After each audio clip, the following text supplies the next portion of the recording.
ஏது வந்த பாசம் எல்லாம் வெளிவேஷம்.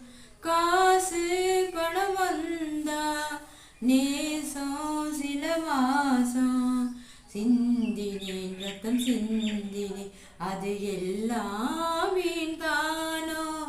வேப்பிலை கருவேப்பிலை அது யாரோ நான் தானோ. என் வீட்டு கண்ணுக்குட்டி என்னோட மண்ணு கட்டி என் மார்பில் மொட்டுதடி கண்மணி கண்மணி. தீப்பட்ட காயத்துல தேல் வந்து கொட்டுது கண்மணி கண்மணி. ஊரை தெரிஞ்சுக்கிட்டு உலகம் புரிஞ்சுக்கிட்டு கண்மணி கண்மணி. ஞானம் பிறந்துருச்சு நாளும் புரிஞ்சிருச்சு கண்மணி கண்மணி. பச்சை குழந்தைன்னு பாலூட்டி